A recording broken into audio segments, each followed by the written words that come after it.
All right, shalom, shalom. First and foremost, call I'm like how Bashem Yahushai, Bashem Rakakwadash, double honors to the apostle of this great millstone, and peace. Much blessed salutation to the hopeful elect that's working out their own salvation with fear and trembling, you know what I'm saying, believing in his truth. And the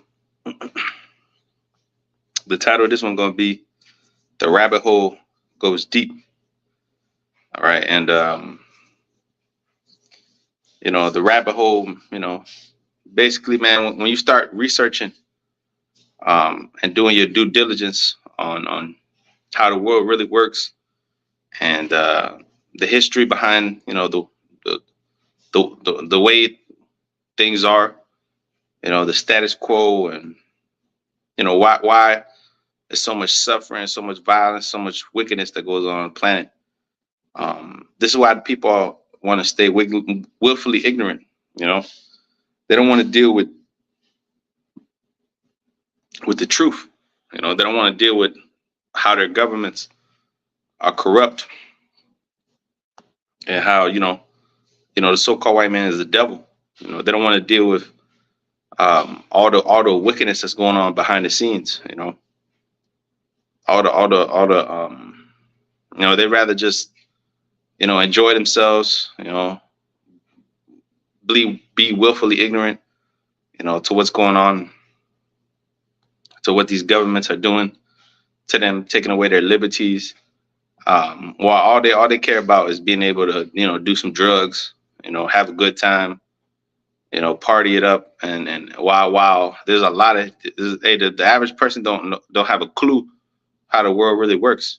The average person doesn't have the understanding about the history of this place, of the enslavement of their people. They don't really understand why things are going on, why things are happening. And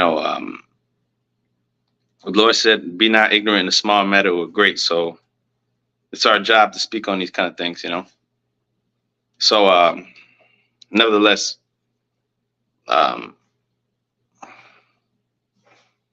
this is the book of Psalms 28, right? I'm gonna start at verse 1. It says, and unto thee will I cry, O Lord, my rock. Be not silent to me, lest if thou be silent to me, I will become like them that go down into the pit. Right? It says Isaiah 51:14, the captive exile, he hasted that he may be loosed, that he should not die in the pit and that his bread should not fail. Right? It says verse 2, hear the voice of my supplications when I cry unto thee, when I lift up my hands toward thy holy oracles. Draw me not away with the wicked and with the workers of iniquity, which speak peace to their neighbors, but mischief is in their heart. Right, the so-called white man. Right, who's the wicked? Right, who's the worker of iniquity? The number one worker of iniquity. It says, which speak peace to their neighbors, but mischief is in their heart. All right, it says, give them according to their deeds and according to their wickedness of their endeavors, and give them after the works of their own hands, renders to them their desert. Right, the just due, their reward.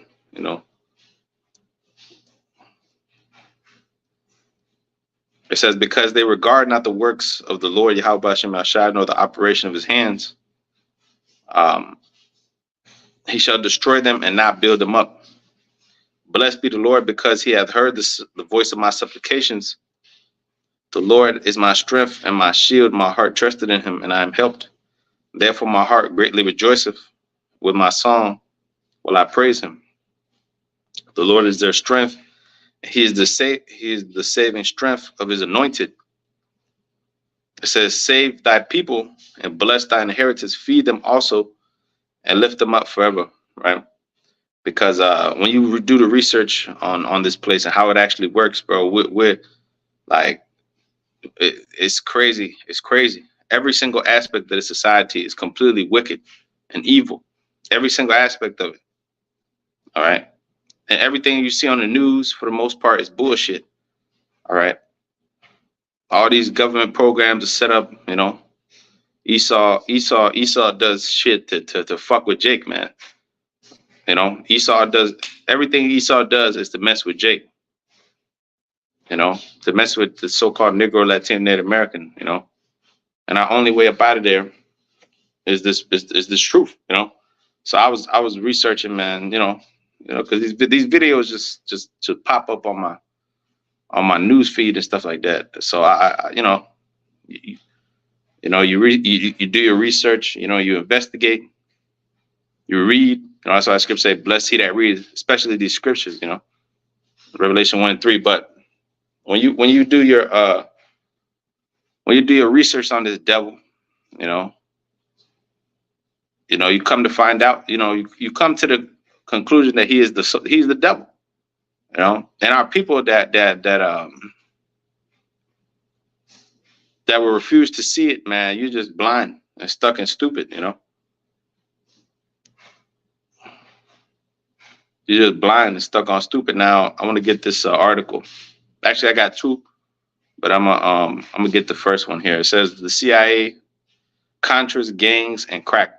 All right, it's by William Bloom from November 1st, 1996. It says in August 1996, the San Jose Mercury News initiated an extended series of articles linking the CIA Contra army to the crack cocaine epidemic in Los Angeles. Based on a year-long investigation, reporter Gary Webb wrote during the 1980s, the CIA helped finance its covert war against Nicaragua's leftist government through sales of cut-rate pure cocaine to South Central LA drug dealer Ricky Ross, the real Rick Ross, right? Because we know that these guys are set up, all right? These guys are set up to destroy the so-called Black, Negro, Latino, Native American communities, all right? The Israelite communities. All these guys that you see set up, Big Meech, all right? Big Meech worked for the government. All these guys, Freeway Rick Ross, the new Rick Ross, all government agents, you know, all set up to deceive and seduce you, all right, and to destroy you and sell you drugs, crack cocaine, bullshit, right? So you got Rick Ross, you had Big Meech, you had the new Rick Ross. Okay, so you have the cartels, right? The cartels are nothing but CIA operations. All right, like you got El Chapo, you know, which they locked up, right? Which, quote unquote, all right. You have El Mencho. The new guy is El Mencho. You know, he runs the CJNJG, which is a Cartel Jalisco Nueva Generación. All right, it started in 2010, and it was a paramilitary group, you know, that began to sell drugs on a major level, right? But all them guys receive their training, you know, from America, you know, just like Mossad, just like ISIS, just like Al Qaeda, all these different organizations receive weapons from the white man, receive training from the white man, and actually they have agents and high-ranking officials within these organizations that report back to Esau, you know, moles, rats, agents, you know. So everything that has wickedness in it on this planet that affects the children of Israel, Esau has a hand in. Esau has his hand in there. So the cartels, that you see they're doing in Mexico, they're fucking killing people. They're taking all over all the industries. They're extorting their citizens. You know, they're actually killing politicians in the past elections. It was said that they killed over 150 politicians, man. You know, broad daylight, just come out there and kill you, you know, just come out there and shoot you. And then they'll set up their own governors, their own senators, and their own people, right? That are cartel members, you know, because before they would bribe you, you know, like in the time of Miguel Angel Felix Gallardo, right? When you watch that damn Netflix show, you know, Narcos Mexico, you know, he was part of the Guadalajara cartel, you know, and he was the head, you know, he joined the families together, right? Because you had some called plazas, you know, which basically is like sections off of drug territories, right, where these cartels would own. But today the cartel has become a government entity. The cartel is a government entity. They are the Mexican government. But who does the Mexican government answer to? The white man. So the cartels are allowed to thrive and survive through the so-called white man, his policies, you know. And America's not the only place that does this shit. Okay, you have in Japan, you have something called the Yakuza. The Yakuza, basically, they're part of the Japanese government. They run a large portion of Tokyo, which Tokyo is the largest city on the planet. All right, the capital of Japan. Oh, is it Osaka? But whatever. Basically, it's the epicenter of Japanese culture, right? The Yakuza, which they actually put out video games and shit about the Yakuza and all movies and all kind of shit. Everybody knows about the Yakuza, or they should, right? These is like the Chinese triads, right? But the Yakuza are actually more powerful, or whatever the case may be. But on this side of the globe, you have the cartels that dominate Mexico, Issacar, right? You have they're in Central America dealing with Zebulon, right? And then down there in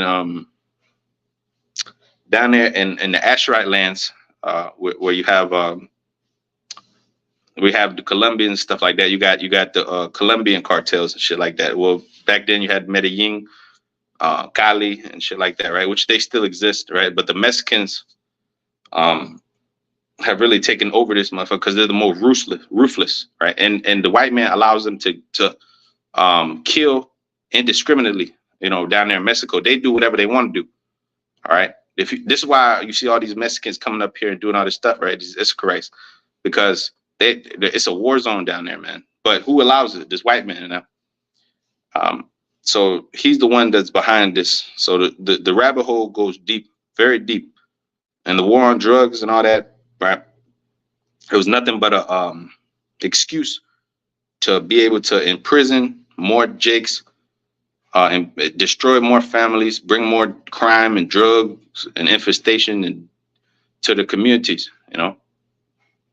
All under the guise of the war on drugs. And it's all control opposition. The cartels are nothing but control opposition, you know. Just like the civil rights movement, control opposition. Martin Luther King, control opposition. Malcolm X, control opposition. You know, which they had to kill Malcolm X because he came out and said that the Israelites are God's chosen people. He came out and said, y'all were the Israelites, you know. And not too long after that, he got put to death, showing you that all these guys have to follow a curriculum. They have to do what they're told. See, in this truth of ours, we don't have a gag order or leashes on us because we're not part of this world. You know, so anytime that you're part of the world, anytime that you make a pact with Esau and alliance with him, you're gonna have to play by his fucking rules. And his rules are, as long as you promote niggerdom, wickedness, you can make money. You could live. We'll give you positions. You know, you'll be taken care of. You know. Why do you think Young Thug has not been convicted yet? You know, why do you think YFN Melly has not been convicted of murder? The nigga got songs called "Murder on My Mind." He got his best friend's tatted on his face that he killed, right? But the man is not in prison. You know, the man's name, last name Demons. You know, YFN Melly. So, you know, as long as you do what you're told, you could have whatever you want to do in this society. You know, within your measure as a black man in this place, right? You could get all the women, you could get all the cars, you could get the clout, the attention, the social media following. You know, as long as you push niggerdom, wickedness, demonic energy out to your people, which perpetuates the cycle. You know, so you have countless examples. Oh, Kodak Black, another nigga that should not be free right now. All right, but he got a pardon from Donald Trump himself. All right, so that just go to show you that, you know, if you are a top goon nigga, you could become a celebrity. You could get a pardon from the Oval Office. You get a pardon from the Oval Office. How many people off the street could just go and get pardons from the president? You know, but all of a sudden, a nigga that can't even read properly or speak properly, you know, this nigga is getting audiences with world leaders, you know. So yeah, it says the series unleashed a storm of protests spearheaded by black radio stations and congressional black caucuses with demands for official inquiries. The Mercury News page with supporting documents updates received hundreds of thousands of hits a day, while much of the CIA Contra drug story had revealed years ago in the press and congressional hearings. The Mercury News series added a crucial missing link. It followed the cocaine trail to Rick Ross and black LA gangs who became street-level distributors of crack, a cheap and powerful form of cocaine. The CIA's drug network, Rogue Web, opened the first pipeline between Colombia's cocaine cartels and the black neighborhoods of Los Angeles. See, it's all linked together. It's all linked together, all right? Because they know what the fuck they're doing. It's not just a coincidence that all these drugs just came, they just happened to fall in the hands of the black and Latino people of America, in the ghettos, the barrios, the hoods that was created by the white man, all right? When he created these urban major centers, you know, he created it with the thought of enslaving you up in there. Because where does Jake live? In the cities. They don't live in the suburbs. Very few Jakes live in the suburbs, and the ones that do are sold out. They're more than likely they're like an Uncle Tom, or they're like some type of boss chick that has promoted whoredom on the earth. Like, you have to basically be like a damn a Jada Pinkett Smith or something, you know. To live in the suburbs, you got to be like Jada Pinkett Smith, you know, a slut that's a demon, you know. You got to be like Oprah. You got to be like, you know, you got to be like the chick name. You got to be like Zoe Kravitz, man, you know. Says, or Zendaya. You got to be like one of them, all right. So the CIA's drug network, Rogue Web, opened the first pipeline between Colombia's cocaine cartels and the black neighborhoods of Los Angeles, a city known as the crack capital of the world. All right, back then, that's where you get the famous South Central and all that, right? Skid Row, all right. It says black gangs use their profits to buy automatic weapons, sometimes from one of the CIA-linked drug dealers. CIA Director John Deutsch declared that he found no connection whatsoever between the CIA and cocaine trafficking. That's a lie. That's a lie. All right. And major media, the New York Times, Los Angeles Times, and Washington Post have run long pieces refuting the Mercury News series. They deny that the Bay Area-based Nicaraguan drug dealers Juan Norwin Meneses and Oscar Danilo Blandon worked for the CIA, contributed millions in drug profits to the Contras, as Webb contended.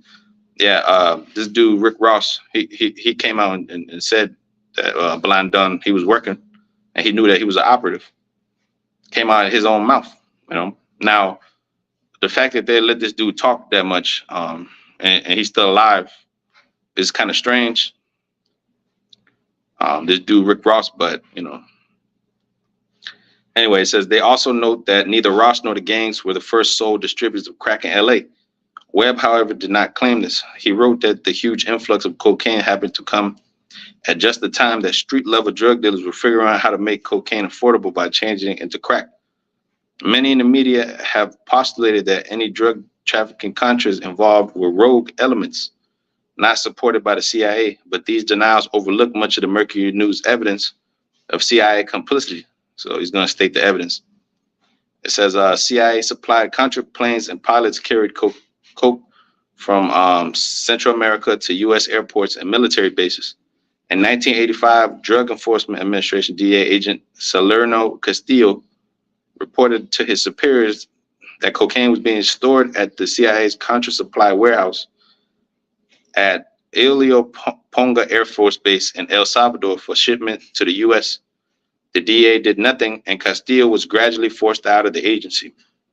So this is your American government that you pay taxes to, and that's supposed to be taking care of your kids and taking care of you And this daddy government, the same one that's supposed to give you health care, supposed to give you food and all this different stuff, right? Social security benefits and all this crazy shit, right? These are the same motherfuckers that is putting drugs in your communities, man. And they're working with other governments to do so. They set up these Noriegas, right? They set up these motherfuckers to they bribe them, right? They extort them sometimes, or they just plain out say we'll kill you if you don't do what we say. So this is all these countries, whether it be Jamaica, Haiti, whether it be Mexico, whether it be El Salvador, Panama, Colombia, Brazil, Venezuela, they're all the leaders of these countries are bought and paid for. Venezuela, case in point, Juan Guaido. This nigga Juan Guaido was a CIA West Point graduate. A dude who was brought up underneath these devils' philosophies of how to counterintelligence, how to all this, their interrogation tactics, all this. This man was a CIA agent, and they set him up as they forced him to be the president of Venezuela. The people didn't vote for this guy. It was supposed to be Maduro to continue, but they wanted Juan Guaido up in there, man. So it just goes to show you that this is how the world works. The world is not fucking a democracy and people get voted in, and that's a lie. All right. And the world is not a fair place, and it's not roses and candy. The Lord gave the earth to the wicked, right? Job 9:24. The earth is given to the hands of the wicked. He covered the face of the judge thereof. Him wearing who is it? The devil has turned this earth into a drug war zone. All right. He's turned the Americas, which were a paradise, into a commercial concrete jungle where niggas are trying to survive, and the majority of the people are bugged the hell out. They don't know what's going on. They have no clue that their government is trying to kill them. They still believe in this system, which this system is corrupt. All right. It's corrupt as hell. You get the word for corrupt. All right. Yes, you see Mexico's corrupted and all this stuff, and they got the politicians are crooked and all this, but America is much worse. All right. Because America has its hand in every pot on the earth. That's why the CIA is a Central Intelligence Agency, NSA, National Surveillance Agency, FBI, Federal Bureau of Investigation, right? These fucking alphabet organizations, they're set up to carry out the wishes of the wicked elite, whether it be the Rothschild or the Rockefeller, or all these alphabet groups or alphabet agencies, I should say, are ATF, right? Armed. What's the ATF stand for? Tobacco Firearms Agency, right? I think that's what the ATF is. So all of these agencies, right? They're set up to oppress Jake. They're set up to surveil these other nations. Keep an eye on Jake. Make sure that Jake doesn't get out of line. That's why the CIA set up COINTELPRO and the King Alfred's plan and Rex 84 and all this shit, right?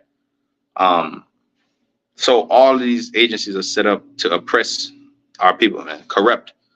It says corrupted, debased in character, unhealthy, corrupt, to be bribed, to be spoiled, not upright, right? Not righteous, unrighteous. It says decomposed and putrid or spoiled, changed for the worse, debased or altered, right? Guilty of dishonesty involving bribery. That's corruption, all right? Deprived of all morality, perverted from good to bad, contaminated, impaired, impairing the purity of justice, in the sense of a woman violated, a woman that got raped is violated, right? So she's corrupted, debased or rendered impure. See, So bribe, right? So this society runs on bribes, lobbying, right? The society runs on lies, backroom deals, you know, and trickery. And what they show you on the fucking news is bullshit. Behind the scenes is what really goes on, you know. Behind the scenes, they're conspiring against you. I was watching this documentary, and the Asian American, so-called Asians, Moab and Ammon, right? They conspired together to do away with the affirmative action. They got together with Esau, and they said, let's do away with affirmative action because these niggas are getting too successful. They're getting too successful. These black people are getting into colleges. They're going to Harvard. They're going to Yale. Like affirmative action, they're just getting into all these schools because they're black. No, because we're capable and we're smart given the opportunity, right? But here goes these other nations. They conspired against you, right? Pursuant to Psalms 83, right? And they have conspired against thy hidden ones, right? The word conspiracy, a plotting of evil, an unlawful design, a combination of persons for an evil purpose. So these heathens, they get together for their evil purpose, which is to overthrow the goings of Israel, to make you to be underneath them. Because if you as a people are strong, if you got your men in the house, if you got your women in order, if you got your kids right, these devils cannot overthrow us. If we call on the names of our God and serve him in truth and sincerity with one consent, as says in Jude, the 5th chapter, the 20th verse, man, if our Lord be for them, you know, he shall be found to defend them. So if their Lord be for them, we shall surely not be able to overthrow them. So so this is why they conspire. You know, they don't even want to see you doing good in school. They don't even want to see you achieving high levels of education, if you will, in this society, right? They want to get you up out of there. So this society is all to oppress you as a black man or a black woman, Latin man, Latin woman, Native American, right? You're set up. This place was set up to oppress you, man. It says a conspiracy, a plot, agreement, union, to breathe together, right? Conspiracy literally means to breathe together, right? So they're breathing together on one consent. What's the consent? To destroy you Israelites, man. Conspiracy theory, explanation of an event or situation involving unwarranted belief that is caused by conspiracy among powerful forces, right? So this is not a theory. This is not a theory. This is facts. This is facts that this is what they're doing. The theory that a certain conspiracy exists, it uses general references to theories of hidden cabals pulling wires behind the scenes of global events. Yeah, which this is the truth. This is what they're doing, man. They're plotting evil, conspiring against the Lord's hidden ones. So back in the article, it says when Danilo Blandón was finally arrested in '86, he admitted to drug crimes that would have sent others away for life. The Justice Department, however, freed Blandón after only 28 months behind bars, and then hired him as a full-time DA informant, paying him more than $166,000 a year. Okay, we're talking about $166,000 a year in the 1990s. All right, or in the 80s and 90s. That's like shit. That's like $500,000 in today's money. You know, a year to inform. You know, only give the man 28 months behind bars when he should have been doing life, right? Just like Epstein, right? Epstein got a slap on the wrist. Epstein barely went to prison. They said he killed himself. We don't know, you know. But he went to the correctional facility. He spent 12 hours a day outside, and he would leave six days a week. He would have permission to leave 12 hours a day. So he would come back at night just to sleep at the prison and leave in the morning. You know, what kind of how much power you got to have, how much pull you got to have to have an operation where you're trafficking boys and girls. All right, you're sex trafficking and you're you're doing unlawful acts and recording these things, right? And you're basically what they call a pedo here in this society, right? But nobody, no real consequences came down on this dude, you know, because this man was an agent. He was an agent. He was working with the elites. He would bring them little boys, little girls. They would have exclusive parties and they would do all this crazy shit. This is what they do. So this is why, you know, this is why he didn't get no convictions. This is why they faked his death. I believe the dude's probably still walking around there, living his life in some damn remote island somewhere, you know. But yeah, this is the devil that we're speaking about here. This is why all you jakes that believe in this devil, you are you deserve to go with him. You know, it says although Norwin Meneses is listed in DEA computers as a major international drug smuggler, implicated in 45 separate federal investigations since 1974, he lived conspicuously in California until 1989 and was never arrested in the U.S. Senate investigators and agents from 4 organizations all complained about their contra drug investigations were hampered. Basically, don't look too much into certain things, man. You know. Oh, same thing with Epstein. The dude,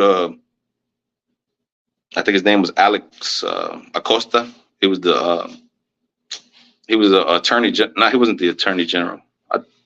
He was the secretary. I don't think he was the secretary of state. One of these cabinet positions. He was told not to persecute Epstein. He was told not to go ahead with all the evidence, you know, because, you know, the higher ups, they give you a call. See, when you're in these positions, you're a government agent, you're a public servant, or you work for the one of these. You work for the government. You got a government job. You know, niggas want a government job because of the benefits. You are a puppet. You do what you're told, and if you don't do what you're told, you get fired or you get put to death. You know, it just is what it is. You know. You're if you're in the army, if you're a police officer, if you're a mayor, if you work in any type of government institution, you are part of the system. All right. Even if you work at the damn courthouse, you're part of the system. Okay. You have a government ID. You work for and you do what you're told. You have a salary. You can't get more than that. That's your top, and that's it. You know, and there's things that are above your pay grade, and that's what Acosta said. You know, Acosta said, you know, there's shit that was above his pay grade that he couldn't persecute no Epstein. You know, because he got that phone call. They pulled him to the side. You know, they say, hey, look, man, you can't touch this guy. He got, you know, whoever's friends he got in high places. Make it to where this guy's untouchable, you know. But so it says a history of CIA involvement in drug trafficking. All right, it's good. It says in my 30-year history in the DEA, Drug Enforcement Administration, and related agencies, the major targets of my investigations almost invariably turned out to be working for the CIA. Dennis Dale, former chief. This is a quote from Dennis Dale, former chief of an elite DEA task force. Let me read that again. It says, in his 30-year experience, his history in the DEA and related agencies, the major targets of his investigations almost invariably turned out to be working for the CIA. Come to find out, they were working for the same people. You know, the people he's investigating, the top kingpins are all working for the same guy. They're all working for the same team. They're all doing the same. They're doing the bidding of the white man. And this is why you see them getting El Mencho, a billionaire, you know. Nigga don't even have a college education or anything. He's a multi-billionaire, you know. Because, you know, because you have the backing of Esau. You have the backing of Esau. They turn a blind eye to your shipments. They you know, they let your drugs go through, and they might stop a few of them to make it seem like, you know, like oh, you know, we're fighting the crime, but give a shit. All them guns go through, drugs go through, women go through, little children that are getting trafficked go through. You know, it's just, this is the way of this world. You know, because who's ruling? The devil. All right. It says the foregoing discussion should not be regarded as any kind of historical aberration, in as much as the CIA has had a long and virtually continuous involvement with drug trafficking since the end of World War II. Okay. It says from 1947 to 1951 in France. It says CIA arms, money, and disinformation enabled Corsican criminal syndicates in Marseille to wrest control of labor unions from the Communist Party. The Corsicans gained political influence and control over the docks, ideal conditions for cementing a long-term partnership with mafia drug distributors, which turned Marseille into the post-war heroin capital of the Western world. Marseille's first heroin laboratories were opened in 1951, only months after the Corsicans took over the waterfront. Hey, look, what did Daddy Rothschild say? What did Daddy Rothschild say? He said, "You buy when blood is in the streets." All right. Whenever there's a war going on, this is what you're gonna see. All right. Let's just look at Vietnam. What happened in Vietnam? They was bringing back drugs in the bodies of dead CIs. All right, or GIs, I should say. You know, all this talk about the CIA got me. GIs. They would bring back drugs in the bodies of those dead in the carcasses. You know, that's where you get the whole Oliver North thing. You know, that happened, right? So so Marseille in France became damn heroin capital because Esau was pumping them drugs over there too. Esau, he's a witch, all right? Pharmakia, he's a major witch.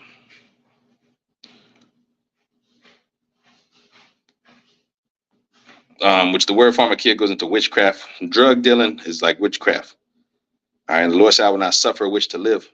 All right, that's why it says the multitude of thy whoredoms, right? The multitude of your whoredoms. That's why this place is this devil has a lot to pay for, man. All right, because he's working mischief upon his bed daily. Micah chapter 2 and verse 1, it says, "Woe to them that devise iniquity and work evil upon their beds. When the morning is light, they practice it because it is in the power of their hand." Yep, they practice wickedness because it's in the power of their hand. They have the ability to do it, and this is they want to see you tribes be destroyed.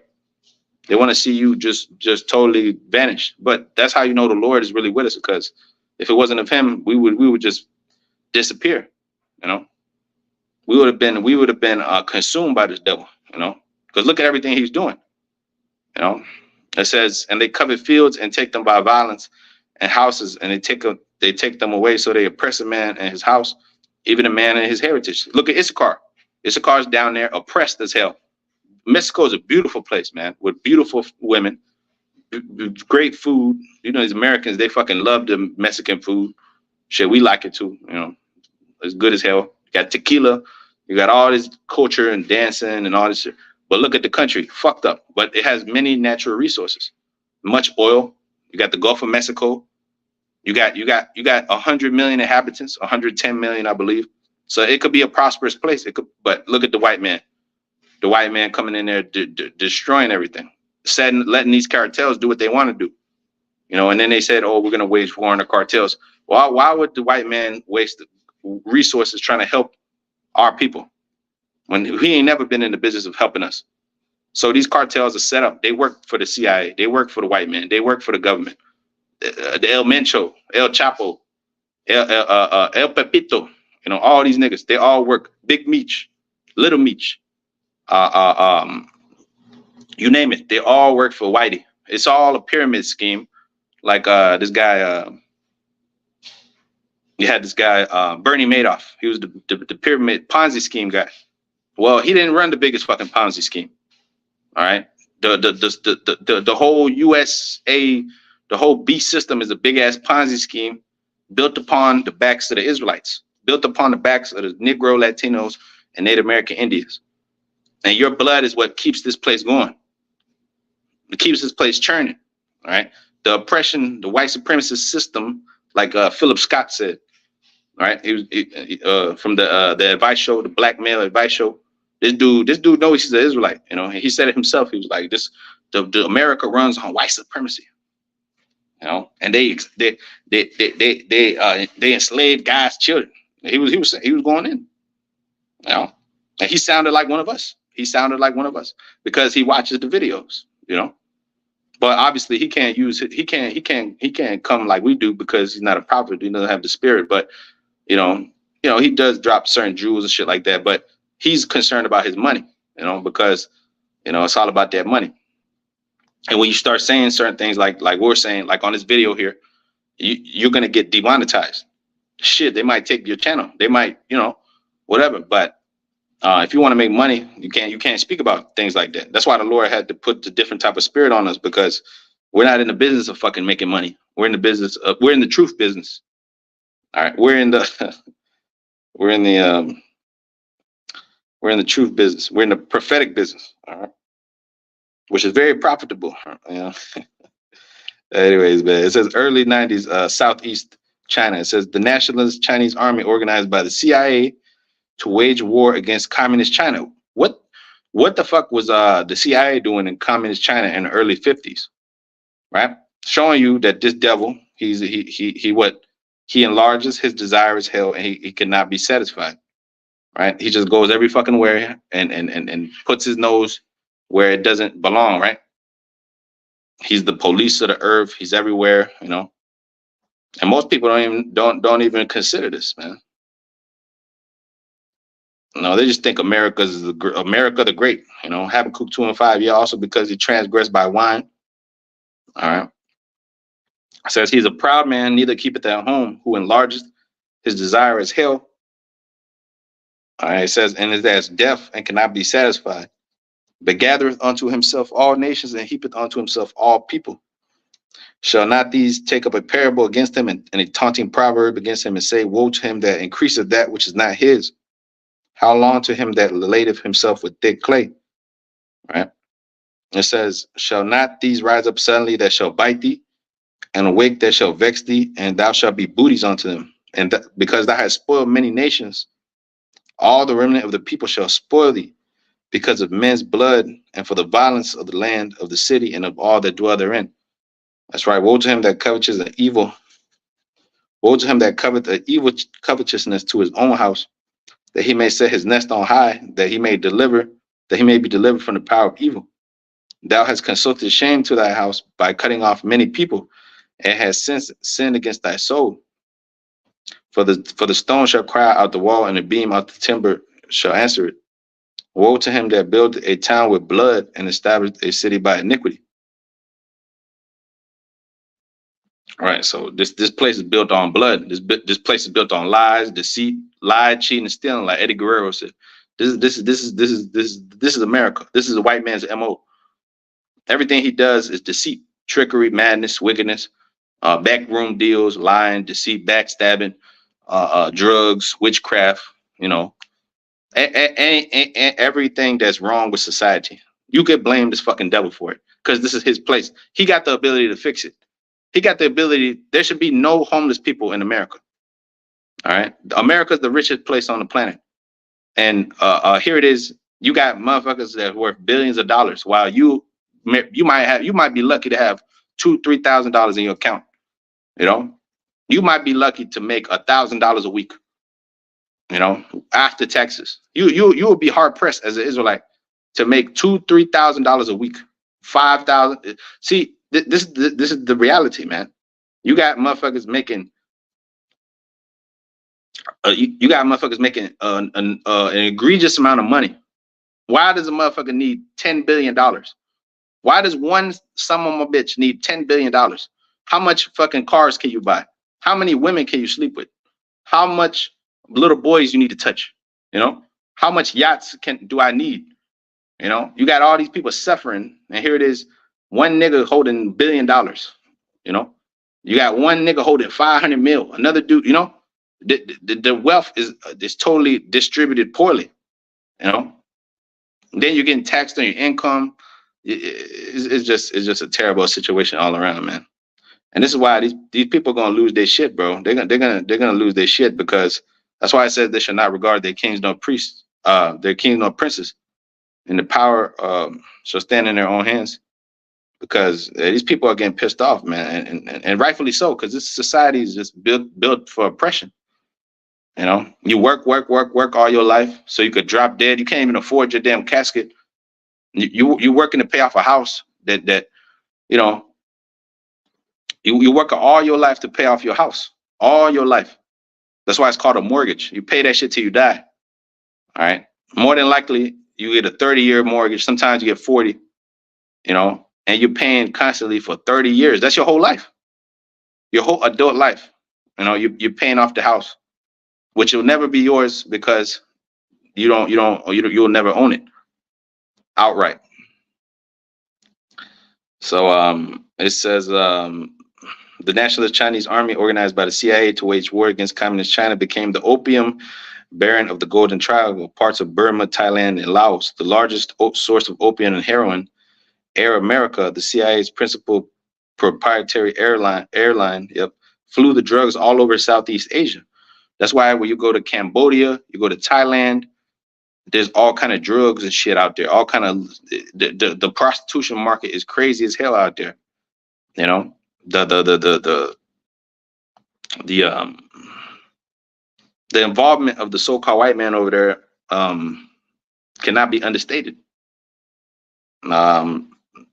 1950s to early 70s, Indochina. During U.S. military involvement in Laos and other parts of Indochina, Air America flew opium and heroin throughout the area. Many GIs in Vietnam became addicts. So not only did they go over there and get their brains blown out, lose limbs, be away from their woman, be away from their kids, they come back drug addicts, man. If they come back at all, you know, they have half their fucking face burnt off. And these are your own people. These are your own American soldiers, showing you that this devil don't give a damn. Harry Kissinger said it. I believe he had made the statement. A soldier is like a brute or something like that, a beast.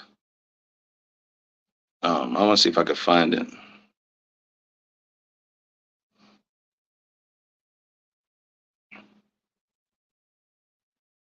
I want to see if I could find it. Oh, military men. There it is. There it is. Yeah. He said, military men are just dumb animals to be used as pawns in foreign policy. Yep. So you're sent out there to fight bankers' wars. You know, you're sent out there to further the interests of your daddy, the devil. You know, you put on that uniform and you go out there and you do what you do what you're told.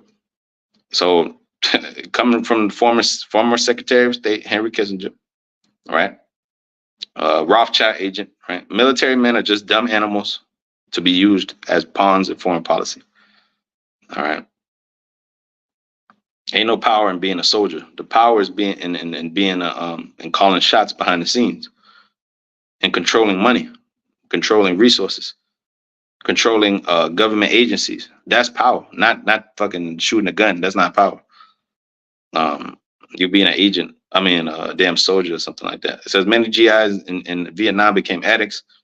A laboratory built at CIA headquarters in northern Laos was used to refine heroin. After a decade of American military intervention, Southeast Asia has become the source of 70% of the world's illicit opium and the major supplier of raw materials for America's booming heroin market.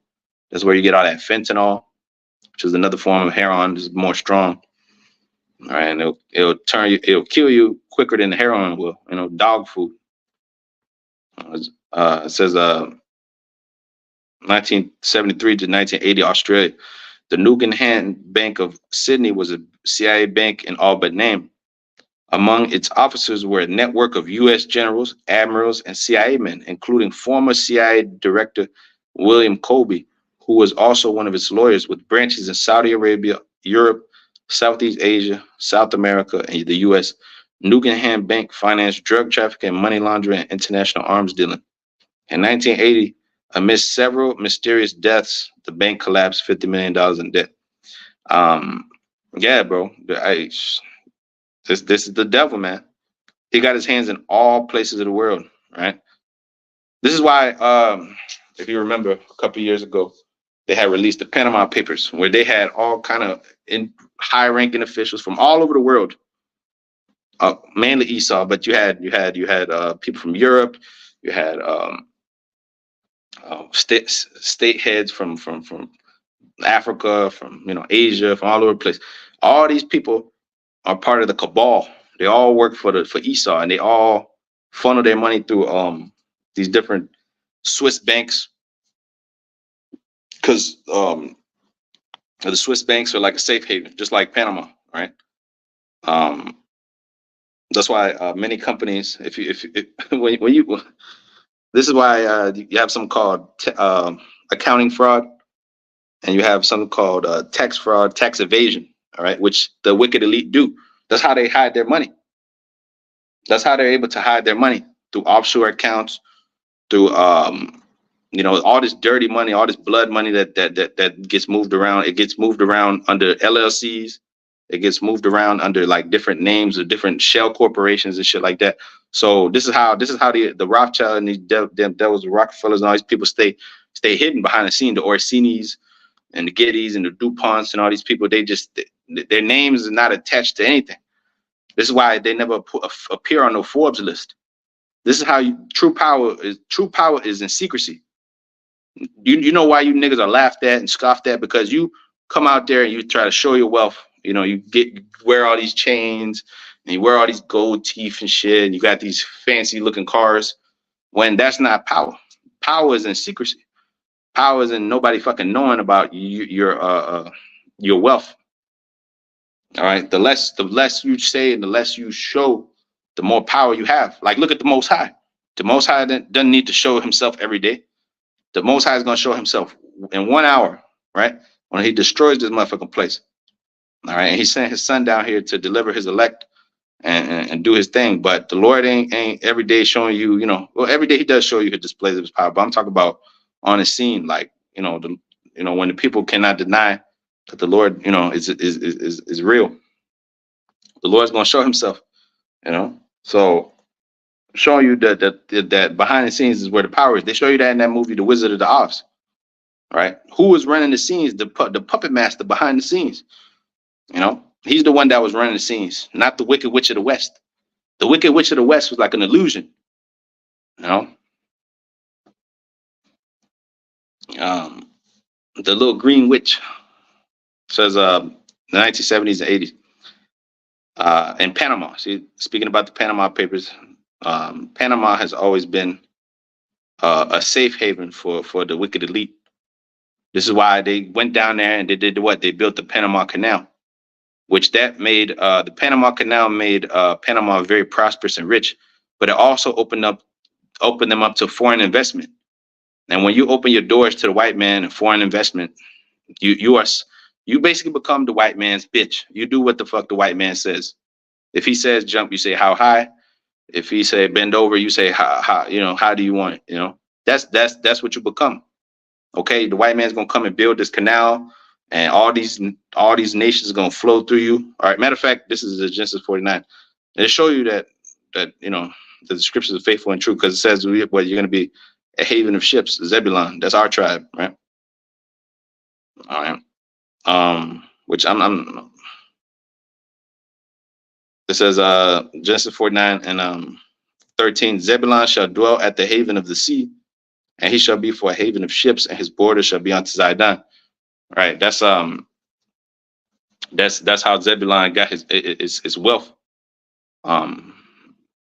Just like Costa Rica, the word Costa Rica means rich coast, right? The Zebulon is a haven of ships, right?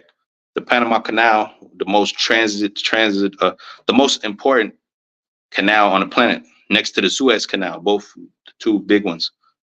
All right.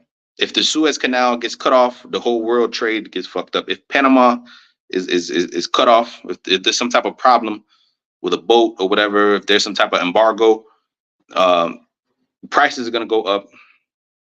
There's going to be rioting in the streets. All kind of people are going to start, scratching their heads and getting nervous, because that transient way, or that trade way is very important for the world economy because we live in a fucking globalized world economy, right? So so Zebulon is in the midst of it. Zebulon has he's a major player in it, right? So this is why this devil want to go down there and build that canal, because that would give him influence over the Panamanian people. All right. So this says for more than a decade, Panamanian strongman Manuel Noriega was highly paid CIA asset, was a highly paid CIA asset and collaborator. Noriega, there you go. It says despite knowledge by U.S. drug authorities as early as 1971, which that's when Nixon took the U.S. off the gold standard. All right, showing you that it all links, it's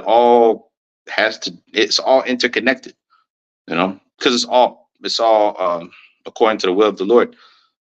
It says that the general was heavily involved in drug trafficking and money laundering.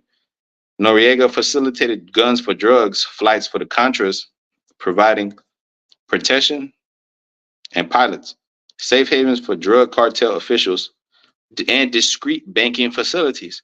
We don't want nobody to know we're laundering money, drug money. That wouldn't be ethical. That wouldn't be righteous.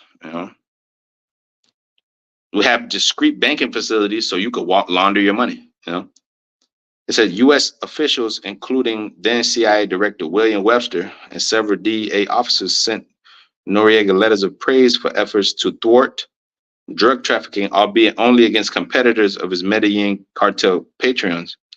The U.S. government only turned against Noriega invading Panama in December '89 and kidnapping the general once they discovered that he was providing intelligence and services to the Cubans and Sandinistas. Ironically, drug trafficking through Panama increased after the U.S. invasion. Yep. Because whenever the devil comes, it says that Malachi 1:4, he's the born of wickedness. Multiplies, wickedness is multiplied on the earth, man. All right, because all this devil does is forward the affliction. Zechariah 1:14. So the angel communed with me and said unto me, cry thou, saying, thus saith the Lord of hosts, I am jealous for Jerusalem and Zion with great jealousy. For I am very sore displeased with the heathen that are at ease, for I was but a little displeased, and they helped forward the affliction. Therefore, thus saith the Lord, I am returned to Jerusalem with mercies. My house shall be built in it, saith the Lord of hosts, and a line shall be stretched out upon Jerusalem. Cry yet, saying, thus saith the Lord of hosts, my cities through prosperity shall yet spread abroad, and the Lord shall yet comfort Zion, and shall yet choose Jerusalem. That's right. So these heathen have helped forward our afflictions, man. All right. Because as soon as these devils come on the earth, wickedness is multiplied, just like Antiochus Epiphanes, man. When that devil came on power, it says that wickedness was multiplied in the earth, man.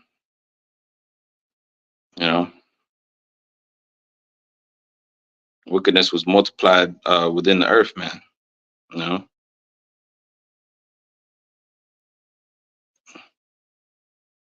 Showing you that there's nothing new under the sun. Nothing changes, man. And shit is only getting worse as long as the devil's ruling.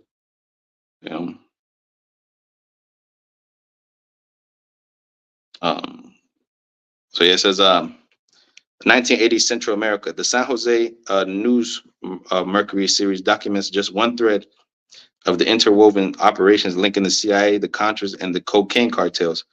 Obsessed with overthrowing the leftist Sandinistas government in Nicaragua, the Reagan administration officials tolerated drug trafficking as long as the traffickers gave support to the Contras. In 1989, the Senate Subcommittee on Terrorism, Narcotics, and International Operations, the Kerry Committee, headed by, I believe it was John Kerry, another fucking devil insider, says concluded that a 3-year investigation by stating there was substantial evidence of drug smuggling throughout war zones on the part of individual Contras, Contra suppliers, Contra pilots, mercenaries who worked with the Contras, and Contra supporters throughout the region. U.S. officials involved in Central American policies failed to address the drug issue for fear of jeopardizing the war efforts against Nicaragua. In each case, one or another agency of the U.S. government had information regarding the involvement either while it was occurring or immediately thereafter. Senior U.S. policymakers were not immune to the idea that drug money was a perfect solution to the Contras funding problem. Ooh, this says in Costa Rica, which served as the southern front for the Contras. There were several CIA Contra networks involved in drug trafficking. In addition to those servicing the Meneses Blandon operation and Noriega's operation, there was CIA operative John Hull, whose farms along Costa Rica's border with Nicaragua were the main staging area for the Contras. All right, hey, and that's why I'm from Costa Rica. But hey, these devils are in our land, fucking doing wickedness. You see, this is oppression. Hey, going back to what we had read and what was that? It said they oppress a man in his heritage. A man is in his house. And they're in our land, messing with us. They will not allow us to just live. They took the resources already. They done fucked around and made our countries, which are really a paradise. Because that's how the land is. It's beautiful. But they didn't come there and made the people poor. They made they subjected it to warfare, to drug dealing, to prostitution. The land has fallen to whoredom. Micah 2:1 again. Woe to them that devise iniquity and work evil upon their beds. When the morning is light, they practice it because it is in the power of their hand. They cover fields and take them by violence. There you go, violence. All right, number of violence that we just read about. And they take them away and they oppress a man in his house and even a man in his heritage. You see? It says, therefore, thus saith the Lord God, behold, against this family do I devise the evil. Against Israel, the Lord devised this evil, from which ye shall not remove your necks, neither shall ye go haughtily, for this time is evil. All right. And that's the time we're living in now, man. All right. And that's how you know the scriptures is faithful and true. Because this is facts, and it cannot be explained by no motherfucking Quran. Matter of fact, the Quran is the reason why you got this white man foot up your ass. All right, being a fucking Muslim, being a 1%er, 5%er, or being a damn Rastafarian is why the white man is oppressing you in your heritage. It says Hull and other CIA connected Contra supporters and pilots teamed up with George Morales, a major Miami-based Colombian trafficker, who later admitted to giving $3 million in cash and several planes to Contra leaders. In '89, after the Costa Rica government indicted Hull for drug trafficking, a DEA hired plane clandestinely and illegally flew the CIA operative to Miami via Haiti. The U.S. repeatedly thwarted Costa Rican efforts to extradite Hull to Costa Rica to stand trial. Another Costa Rican-based drug ring involved a group of Cuban Americans whom the CIA had hired as military trainers for the Contras. Many had long been involved with the CIA and drug trafficking. They used Contra planes and a Costa Rican-based shrimp company. There you go. There goes the front, right? It says which laundered money for the CIA to channel cocaine to the U.S. Right there goes the. It says Costa Rica was not the only right. Guatemala, whose military intelligence service closely associated with the CIA, harbored many drug traffickers, according to the DEA, was another way station along the cocaine way. Additionally, the Medellin cartel's Miami accountant, Ramon Millian Rodriguez, testified that he funneled nearly $10 million to Nicaraguan Contras throughout longtime CIA operative Felix Rodriguez, who was based at Ilopango Air Force Base in El Salvador. Hey, then it's going to go to Haiti. It says, so this devil got his hands in all these pies, man. It says mid 80s to early 90s, Haiti, while working to keep and Haiti, by the way, is like the most poor country on the Western Hemisphere. They're the most messed up, and you Levites are the most proud. You walk around the earth proud. A lot of you walk around the earth proud. You come to America and you walk around this earth proud when you out there living in terrible conditions, doing voodoo and just living in a fucking poverty infested war zone with drugs, and you got yourself to blame for it. All right, but here it is, this devil, is another, you know, of the major reasons why your country is like that. All right. This is from the 1980s to the early 90s. Haiti, while working to keep key Haitian military and political leaders in power. Oh, the president just got assassinated not too long ago. All right. Showing you that the country is in shambles. All right. So in 1986, the agency added some more names to its payroll by creating a new Haitian organization, the National Intelligence Service, SIN, which that's the spirit sin. Right? The Haitians are full of sin. All right. This is the truth. All right. It says SIN's mandate included countering the cocaine trade. Through SIN's officers themselves engaged in trafficking, a trade aided and abetted by some Haitian military and political leaders. All sold out. All sold out. Afghanistan, it says CIA supported 1980s to early 90s.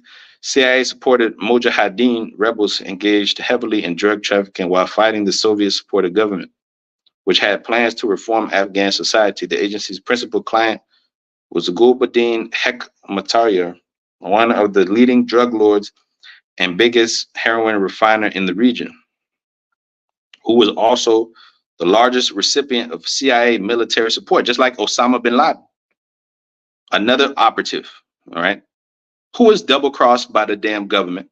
Because okay, let's deal with Osama bin Laden now that we're talking about Afghanistan. Osama bin Laden and his family, they got in bed with Esau. All right, many moons ago, they got in bed with Esau. They had sexual relations with Esau. They let Esau go over there to their country, right? They let Esau come in there. They let Esau bring their weapons in exchange for the access to the opium fields, access to the oil reserves, access to plutonium, right, and uranium, all right, which is found in abundance in Afghanistan's mountains, right? So this goddamn devil made pacts with Osama bin Laden, then turn around and do Osama bin Laden dirty, right? They made him out to be the terrorist, or this and that. Osama bin Laden was fighting for his for his people, you know. Now, you know, he was wicked. You know, obviously they were all wicked, but the point is he was fighting against Esau. He was fighting against the white man. All right, but they created what Osama became. They created that. They were in bed with Osama. The relationship went sour. Blah blah. Esau turned their back on him. He goes and does what he does, right? But they used 9/11 and they used him to justify them going in there again and invading and doing all this and having another 15-year war. All right, all under the guise of terrorism, to scare the people into. That's what you get. Order out of chaos, right? You order, problem, solution. You create the problem. You create the problem. The boogeyman Osama, the boogeyman Al Qaeda, the boogeyman ISIS.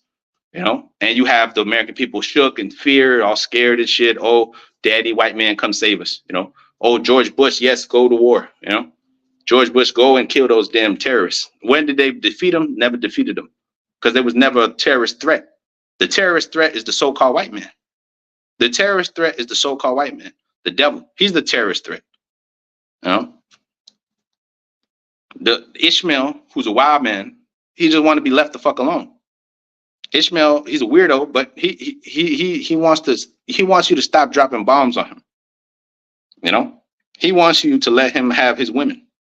He wants you to let him stop bringing your damn democracy and your philosophies everywhere you go. You know, the people don't fuck with it. All right, Genesis 16 and verse 11. And the angel of the Lord said unto her, behold, thou art with child, and thou shalt bear a son, and you shall call his name Ishmael, because the Lord hath heard that affliction. It says, and he will be a wild man, and his hand will be against every man, and every man's hand will be against him. And he shall dwell in the presence of all his brethren. Right. So Ishmael is a wild man. You know, Ishmael he'll die about you know, about what the fuck he believes in. You know, so he'll go to war with Esau. He don't give a shit about dying because he believes that he's gonna go to fucking he's gonna have 72 virgins or whatever it is. You know, that's the I think that's the That's the that's what their book says or whatever. I'm not sure. Don't quote me on it. I don't read that shit. But it says the agency's principal client was Gulbuddin Hektamar, one of the leading drug lords and biggest heroin refiner in the region, who also was the largest recipient of CIA military support. CIA supplied trucks and mules that had carried arms into Afghanistan were used to transport opium to laboratories along the Afghan-Pakistani border. Oh, which, by the way, Pakistan is totally submissive to America. That's why Pakistan don't really get invaded like that. But Afghanistan do, you know. Iran do. Iran is closely. Osama bin Laden was cool with Russia too. That's another reason why these devils didn't really like him after that, because he started to get too cool with the Ruskies, you know. So it says the output.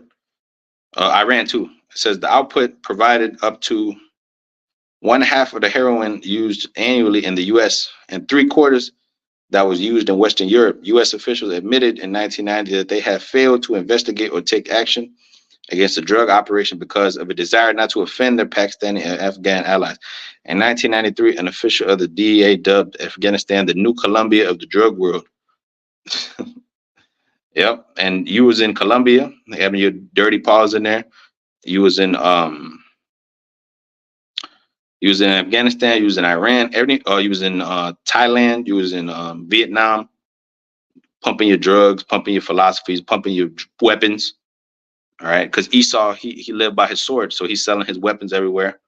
You know, this is why he has to constantly be in war, so that his military industrial complex, his God, guns, oil, and drugs could continue to flourish, because that's how he fucking makes his money. And he likes to see the people oppressed, you know, and messed up. He likes making commercials talking about St. Jude. Why do you think all these kids are retarded as hell? Because this devil has poisoned all of them. He's poisoned the mothers. He's poisoned their food supply. You know, he's a goddamn maniac. You know. Look at Chernobyl. Chernobyl, out of his negligence, the damn power plant exploded on his own people in 1986 in Ukraine, in Chernobyl. You know, because this devil's negligent. He's negligent everywhere he goes. He takes shortcuts. He just, everything's for profit. You know, and you know, people die, and he doesn't give a shit. They're collateral damage. You know, it's all about the bottom line. You know, so it says the U.S. is another article, the second one I wanted to read, which this one's longer. I might not read all of this, but it's good stuff. It says the U.S. knew the president of Honduras was trafficking drugs and supported him anyway. Former U.S. president, this was actually more recent. That last one was from '96, showing you that, you know, this is not a new thing. All right, this has been going on, but this is from 2014. But it was published October 12th, 2023. It says former Honduran president Juan Orlando Hernandez transformed his country into a de facto narco state, stealing elections with drug money and staking state security services with crime lords. A Department of Justice motion against the jail Politico shows the U.S. knew of his shocking crimes all along. Just weeks after the 2014 inauguration of former Honduran President Juan Orlando Hernandez, the U.S. DEA learned the country's new leader was deeply embedded with the country's mammoth narco trafficking network. Yet months after the ostensibly anti-drug agency obtained video evidence demonstrating that Hernandez effectively authorized drug trafficking in Honduras, the DEA rolled out the red carpet for the Honduran president at the Northern Virginia Command and Control Center. If you will sell drugs to your people, if you will destroy them, you get the red carpet. You get treatment. You get Nobel Peace Prize, man. You know? Like Harry Kissinger got. Harry Kissinger got a fucking Nobel Peace Prize for murdering millions of people. All right, through his policies and his decisions, you know, which he got the green light from the elites. This guy didn't spend a day in jail for his crimes. This motherfucker didn't spend 1 day in jail for his crimes, just like Epstein got a real light sentence. But the scriptures say the Most High would not acquit the wicked, you know. And you motherfucking niggas, you will not say a goddamn word about this shit that's going on because you live in this drug culture too. You love this selling drugs. You love nigga being a gangster and the homo thug. You love it. You love this shit. You sold out to the devil just as well as these motherfucking politicians did.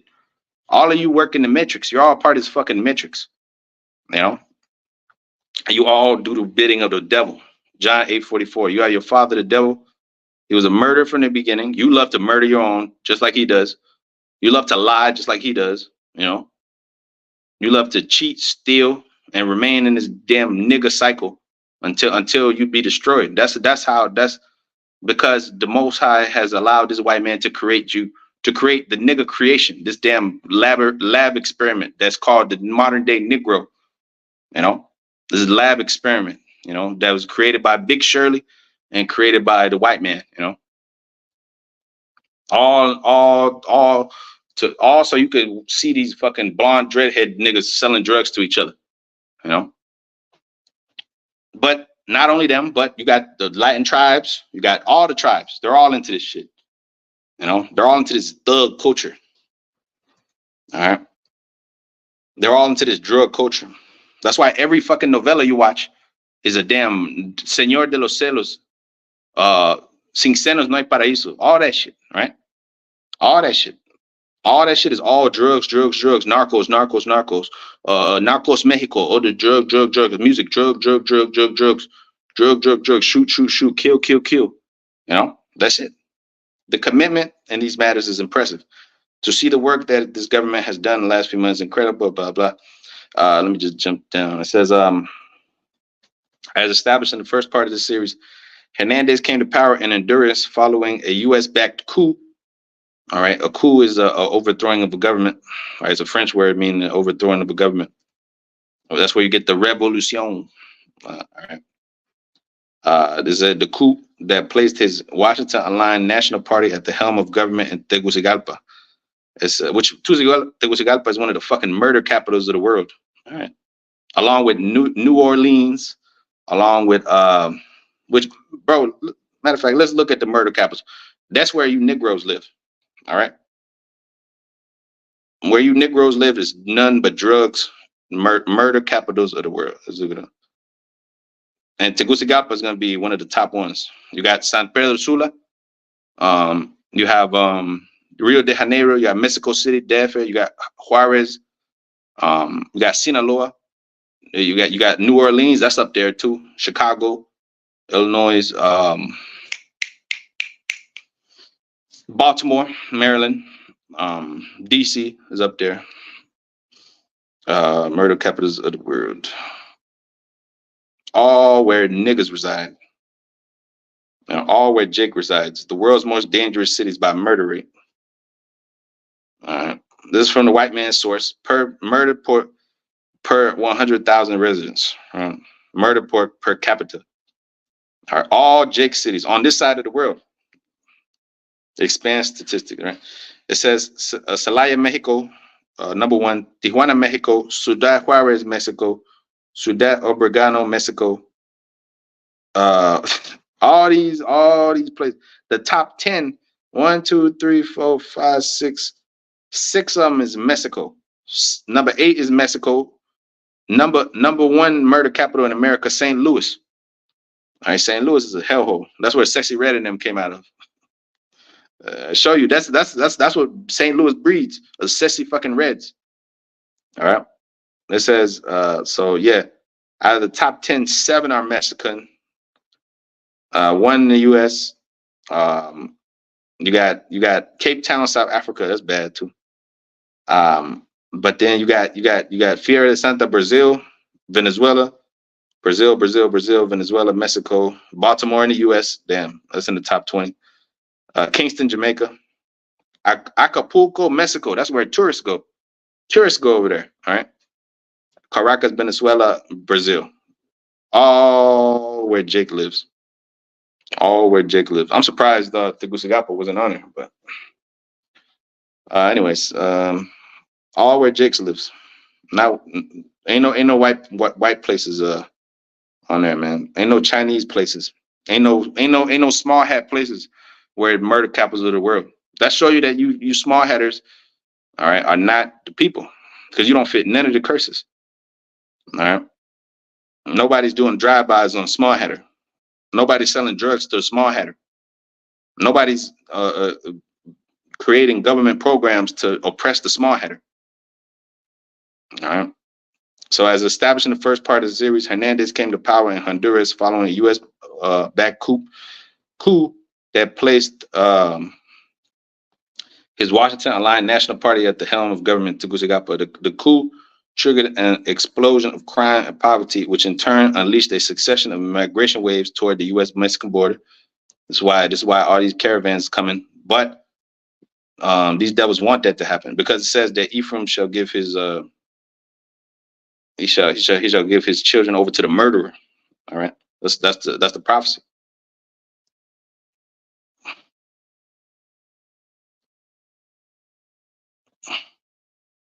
Hosea chapter 9 and verse 13. Ephraim, as I saw, Tyrus is planted in a pleasant place. America is a pleasant place.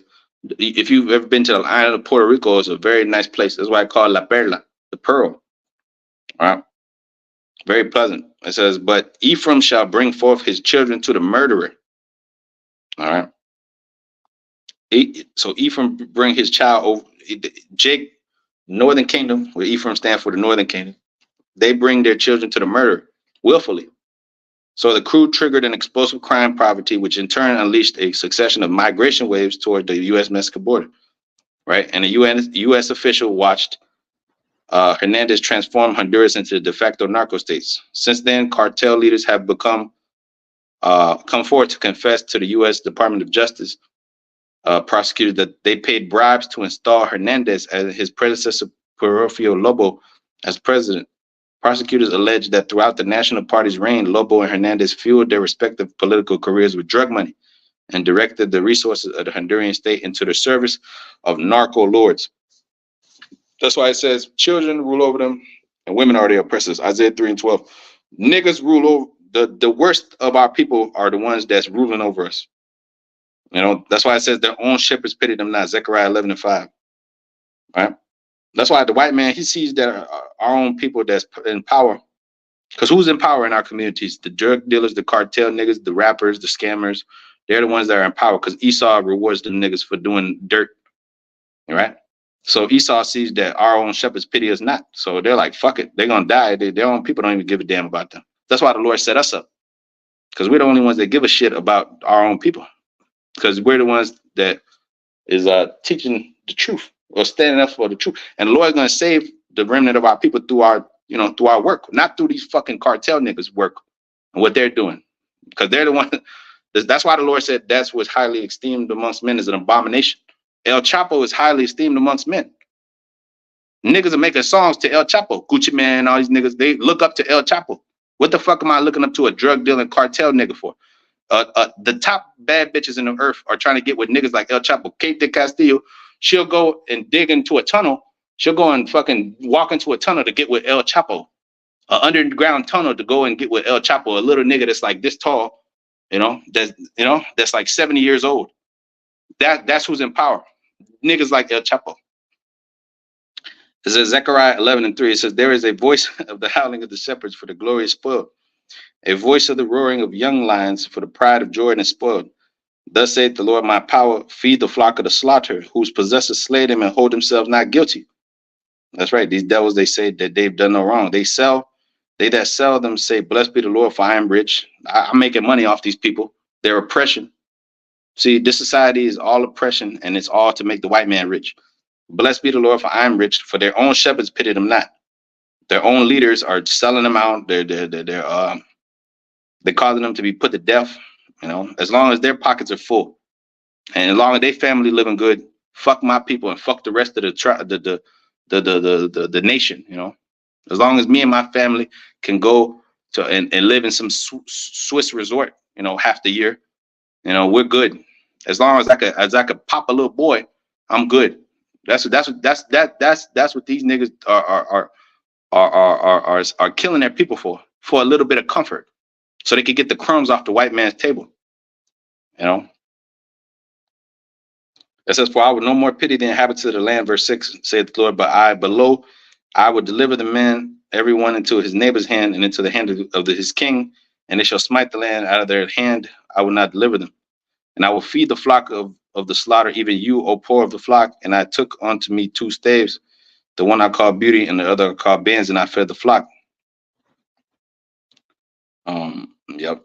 So yeah, their own shepherds pity them not, man. Their possessors slay them, and they hold themselves not guilty, man. And they refuse to let us go, just like Pharaoh. The Lord hardened Pharaoh's heart, and the Lord's hardening these devils' hearts to continue to do more and more and more wickedness. That's why it says Psalms 140 and 1 on down. It says, "Deliver me from the violent man, preserve me from the wicked, who pursue to overthrow my goings, to destroy me."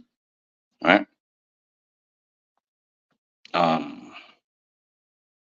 So it says Juan Orlando back in the article. It says, "Wielded incredible power and influence, partnered with some of the most notorious narcotics traffickers in Honduras," which they're all linked to the cartels, which then the cartels linked with the white man. So it's all a chain of wickedness that all leads to the oppression of our people and the destruction and the death, of countless, man. Who's winning? The white man. The white man is winning at the end of the day. It says the DOJ case against Hernandez raises serious questions about whether the DEA has played a double game in the illegal drug industry. The case, on top of that, they can arrest your children, because here it is. This culture has it to where all these little niggas want to be like Little Meech. They all want to be like one of these 21 Savage niggas. So what happens? They just live around it. They're around it, and this is why you have 3 million people locked up, and the 85% of them are Jakes. So the DEA played a double game in the illegal drug industry. They persecute the criminals, but they're the ones that's also pumping the drugs and doing the wickedness. So the possessors slay them and they hold themselves not guilty. They do the dirt, they promote the dirt, they keep pushing it, and then they turn around and judge you for what the fuck they made you do, or what they influenced you to do, because they didn't make you do it. But Jake is in fucked up positions. They're poor. They don't have no dads. They don't have nothing going on for themselves, or for the most part, they got to work extra hard to get where they got to go. Right. So the easy way out is doing this drug thing. The easy way out is being a thug. The easy way out is pimping a hoe. The easy way out is, this way. It says the easy way out is to sell out and stop teaching the names of the Lord. That's the easy way. To stop teaching the names of the Lord, that's like becoming a drug dealer.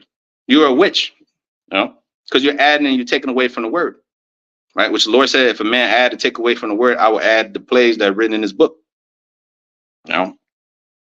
So the case reveals that while officials at the agency were well aware of Hernandez's status as a narco kingpin, Washington continued to lavishly help his administration with U.S. taxpayer dollars and weapons. So when you go and you get your money taken out your check, it more than likely some of your money is going to drug dealers. More than likely some of your money is going to rapists. Some of your money is going to child traffickers. Some of your money is going to wickedness. But this is the world we live in. But you gotta get $300, $400 taken out your check every week, and then on April time you get it back, quote unquote, right? It says eventually the U.S. officials went so far as to rubber stamp Hernandez's dubious re-election victory, despite a constitutional one-term limit on the Honduran presidency. They gave this dude another term. So they went up there in Honduras constitution and rewrote the shit. They were like, no, this is not right. The white man said, no, we're going to give you another term, showing you who's in power. If we want this motherfucker in office, he's going to stay there. Because he's going to be friendly to the drug dealers. He's going to turn a blind eye to crime. He's going to let MS-13 run around and run amok. He ain't going to put no law and order down. And if he does, we'll kill his ass and bring somebody else in. So it says Raul Pineda is a Honduran lawyer and analyst who worked in the country's council to fight drug trafficking. He told the Gray Zone that Hernandez's main achievement was to create a fourth a state of drug trafficking within the Republican model of governance. Hernandez began to replace the old narco kingpins with institutional trafficking. So the government is selling the dope out there, man, where military personnel and police officers were used for protection along with cover for prosecutors and judges. He tried to replace narcos with elected military personnel, with police officers, with elected politicians, and accompanied by an entire structure of media, opinion leaders, and organized political groups. So everybody's in on it. Everybody's in on it, man. The fucking church, the fucking church, they're in on it. You know, because a lot of them church dudes, they're you know, a lot of these churches are drug fronts, just like the laundromat.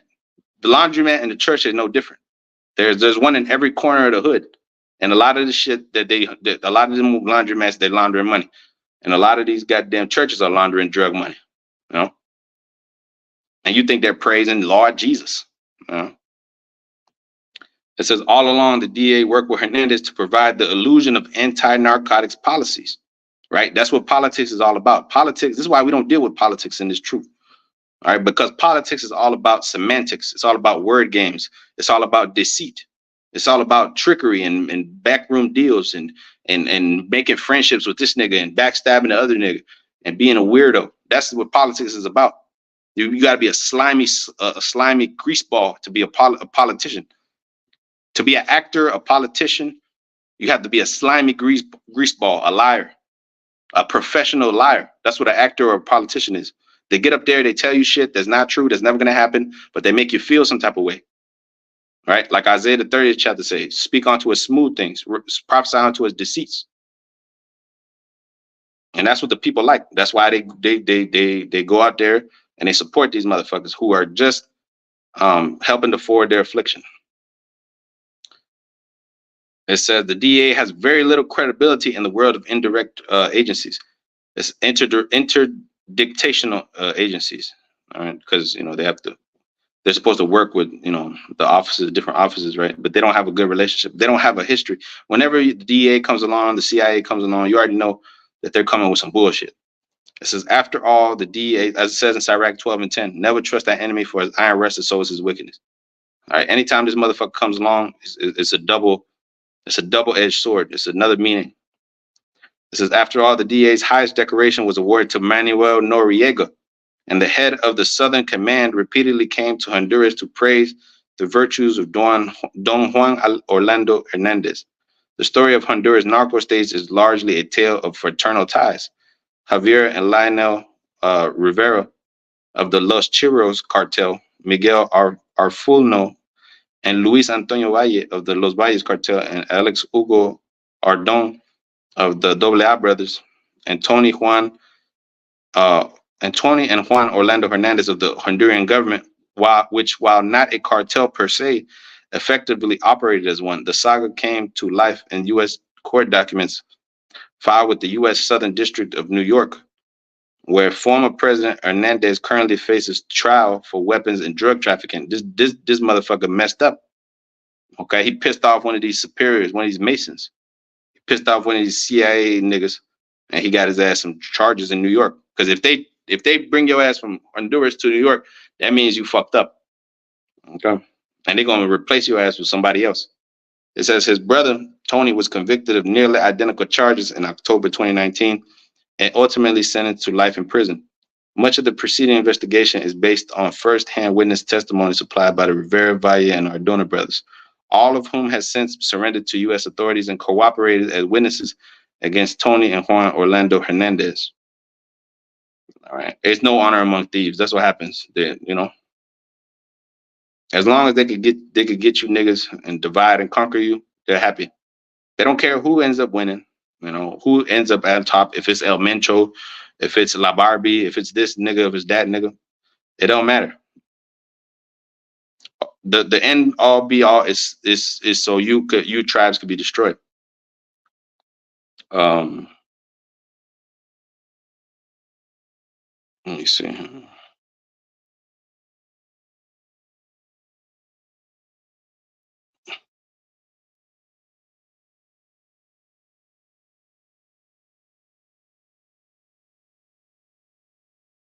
It says, okay, Washington Titans embrace of Hernandez following another stolen election. Hernandez began distancing himself from his little brother in 2016 as local media homed in on Tony's trafficking operations. Having stacked the Supreme Court with loyalists while heading the National Congress, Hernandez then moved to amend the constitutional one-term limit on the Honduran presidency and set the stage for his re-election on November 26, 2017, with the white man backing. He changed the Constitution. Okay, I'm showing you that as long as you do wickedness, you could rewrite the laws. It says, according in this man's world, it says, according to U.S. government prosecutors, by then Hernandez and his national party controlled all aspects of the Honduran government through blood and deceit and drug trade. That's how you become powerful. That's how Tony Montana became powerful. The world is yours. How did he get it? He didn't get it through hard work. He got it through killing niggas, chopping niggas in half, selling drugs. That's how he got it. That's how you got to do it in this world. It says Juan Orlando's drug trafficking conspirators again provided millions of dollars of drug money to Juan Orlando's campaign to ensure that Juan Orlando would remain in power and their massive cocaine operation would remain protected. Stated by prosecutors on May 1st of 2023. It says, then Washington provided the support of the United States military forces and continued giving money to Hernandez, even though he was known for selling drugs. People are aware that the United States Embassy is the only reason why Orlando Hernandez is still the president of Honduras. The United States would give more than $500 million US to the government of Juan Orlando over the course of his second term, according to foreignassistance.gov. Nigga, you could get a bit. Look, Honduras, their GDP ain't even close to $500 million. You know, and they I guarantee you, they fucking it's like their GDP has to be there. But what I meant to say is the U.S. gave their asses like a boost to their GDP just because this nigga is down with the cost, right? Let me look up their GDP. It has to be like, can't be that much, right? For Honduras, you get a stimulus package of 500 million for being a drug dealing smuggler. All right, you get a stimulus package. You get help. You know. Yep, you get help. That's like 5% of their GDP right there. In one donation, in one fucking donation. That's called a bribe right there. That's what's called a bribe. Micah, real quick, 3. It says the heads thereof judge for reward, and they take what? Bribes. Right? Micah 3:1. It says, I said, here I pray you, Jacob, O heads of Jacob, and you princes of the house of Israel. Is it not for you to know judgment? Who hate the good and love the evil? You love the evil. You pluck off their skin from off of them. Right? You sell them drugs. You lie to them. You tell them you're going to do this and that. You don't ever do it. And you sell them out to your oppressors. It says, in their flesh from off their bones, who also eat the flesh of my people and flay their skin from off them. And they break their bones and chop them in pieces as for the pot, as for the flesh within the cauldron. All right. It said, yeah, because you're preparing their asses for the enemy. You know, you don't defend them. You know, the scriptures speak about their own shepherds pitying them not, right? You just read it. It says, then shall they cry unto the Lord, but he will not hear them, and he will even hide his face from them at that time, as they have behaved themselves ill in their doings. Yep, our leadership has beheld themselves ill in their doings. The leadership of the world, that is. You know, because the Lord has set up pastors according to his heart that has fed us with knowledge, wisdom, and understanding. But not these niggas. These niggas have sold us out to the devil. That's why the scriptures speak about the true men. They stopped their ears from hearing they stopped their ears from hearing and holding of bribes, right? Isaiah 33:14 says the sinners in Zion are afraid. Fearfulness has surprised the hypocrites, right? When the visitation comes, these niggas gonna be surprised, man, because You know, they're living deliciously. It says, who among us shall dwell with the devouring fire? Who amongst us shall dwell with everlasting burnings? It says, he that walketh righteously and speaketh uprightly, he that despiseth the gain of oppressions, that shaketh his hand from the holding of bribes, that stoppeth his ear from hearing of blood and shutteth his eyes from seeing evil. See, our people, our leaders do not shake their hands from the holding of bribes. They do not stop their ears from hearing of blood. They know that their people going to die. They don't give a fuck. They got much blood on their hands, man. It said, he shall dwell on high. His place of defense shall be the munition of rocks. You brothers in this truth that do not take bribes. You stop your ears from hearing the blood. You shut your eyes from seeing evil. All right. You do not suffer the wickedness of this place to continue. Right. It says, you shall dwell on high. He shall dwell on high. His place shall be a place of defense shall be the munition of rocks. His bread shall be given him. His water shall be sure. Thy eyes shall see the king and his beauty. They shall behold the land that is very far off, the land of Israel. All right. And their heart shall meditate terror. Yeah, we're meditating terror upon you wicked niggas. It's like it.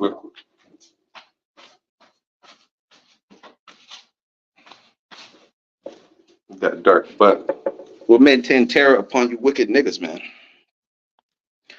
All right. It says, where is the scribe? Where is the receiver? Where is he that counted the tires? Thou shalt not see a fierce people, a people of a deeper speech that thou cannot perceive, of a stammering tongue that thou cannot understand. Yep, and that's this devil. This devil came along with his weird language, with his weird philosophies, with his weird drugs, and he's totally seduced our people, man. To the point where they will murder them their own to keep this man happy. It says at the time of Hernandez's 2017 triumph, some among the corporate Western establishment were already turning against him. So he had to play the game. He had to play the game, man.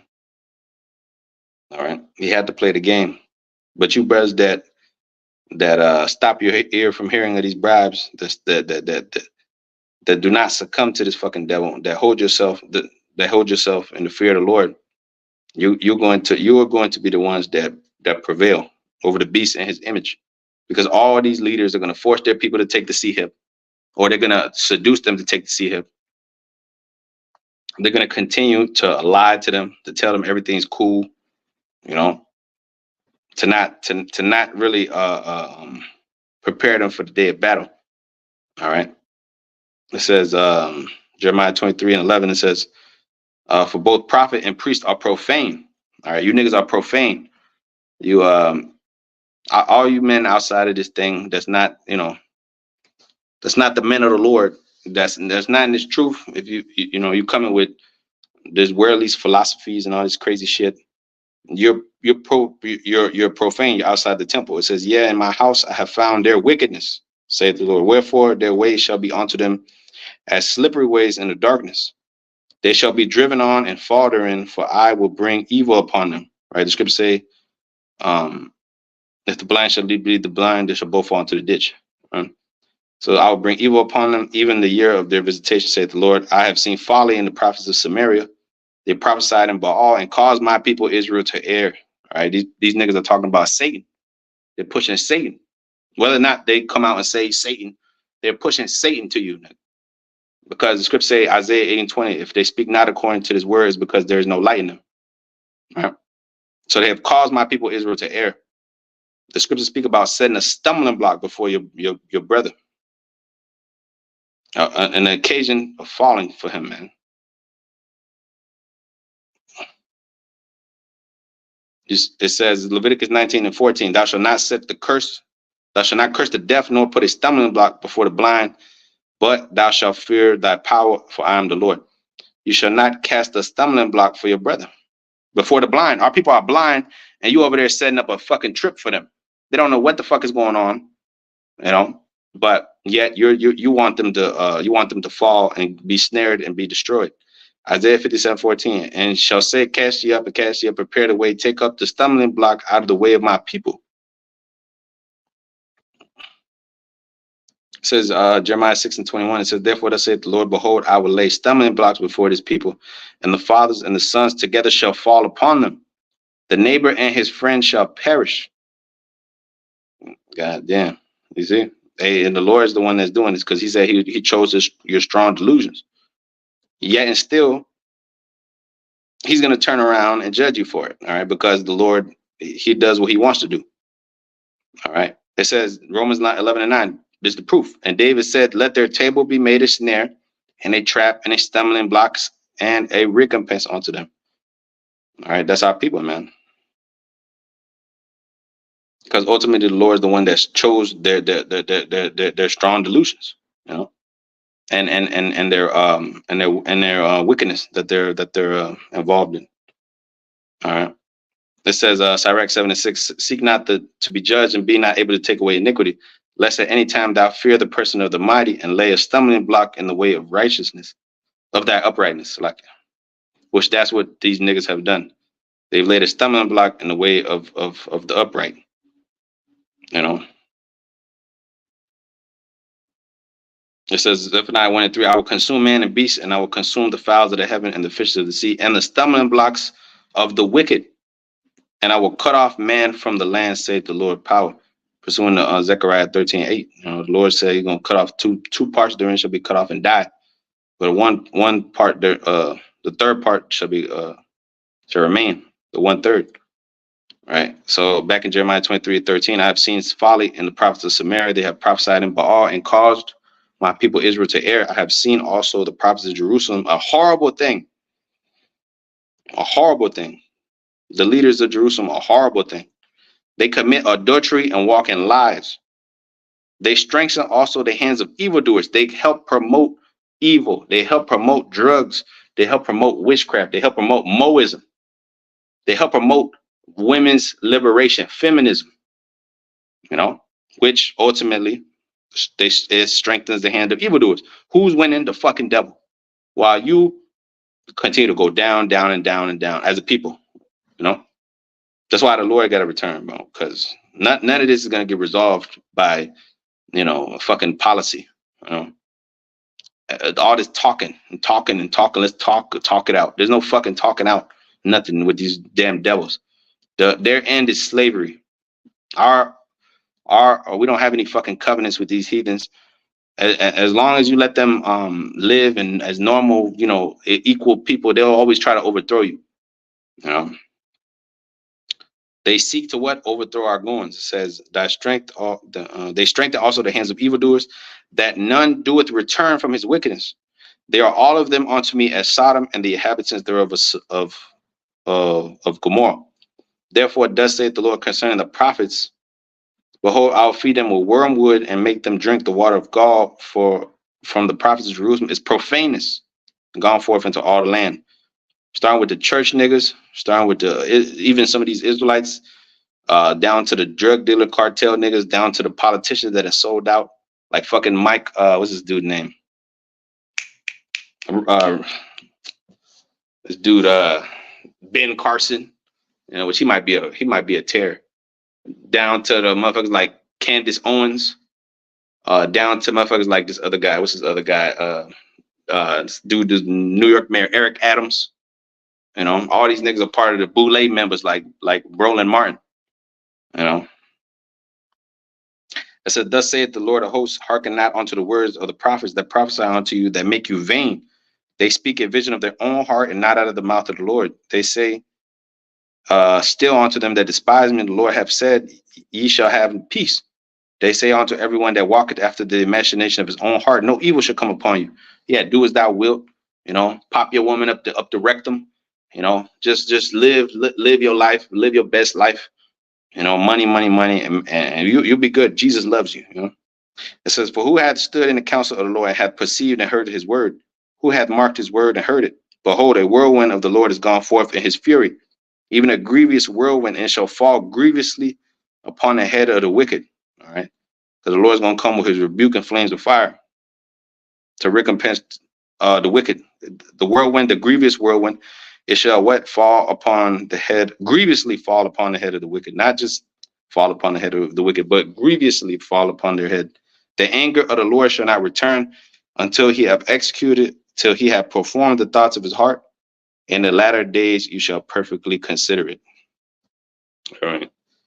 Okay, so with that, Lord was edifying to the elect, man. This devil is a nigger. He's a nigger. The scriptures speak about riches are not commonly to a nigger. That's why it says in direct 10:8, because the riches got by deceit and injuries, the kingdom is translated from one people towards another.